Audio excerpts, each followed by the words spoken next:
Also, USAID, what's happening at USAID and how that affects the church here? Well, look, I mean, my frustration with USAID goes back to my time in Congress. It's a completely unresponsive agency. It's supposed to respond to policy directives of the State Department, and it refuses to do so.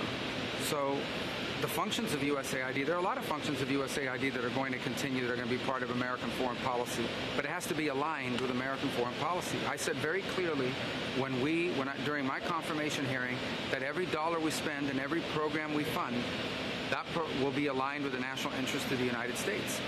And USAID has a history of sort of ignoring that and deciding that there's somehow a global charity separate from the national interest. These are taxpayer dollars.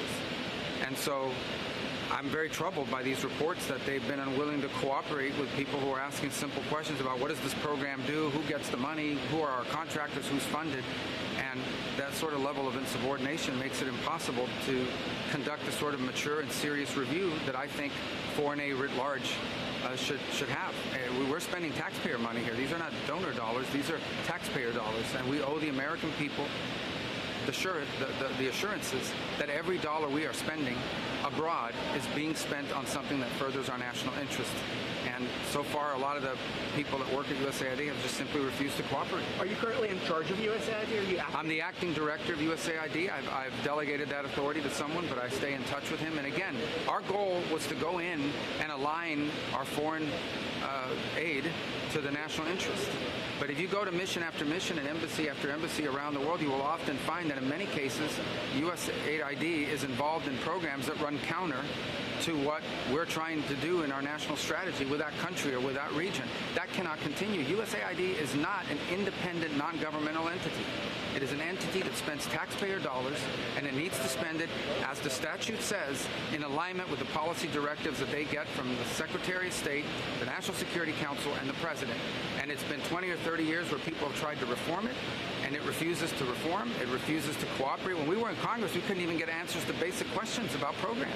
That will not continue. That's not going to continue. Elon Musk is called a terrorist organization. Do you believe that? I've articulated to you my challenges with it, and they go back to my time in Congress. Okay, we would ask them questions. Who does this program fund? Who gets the money? We won't tell you. We don't need to tell you. We're apolitical. Well, American foreign policy isn't apolitical. American foreign policy is to further the interest of the United States.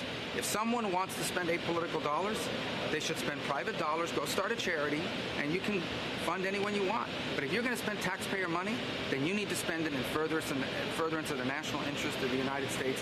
That's exactly what I said at my confirmation hearing. And this is not my frustration. This frustration has existed now for almost a quarter century in multiple administrations that have gone through this challenge. It's going to stop and it's going to end. Can you tell us a little bit about the canal?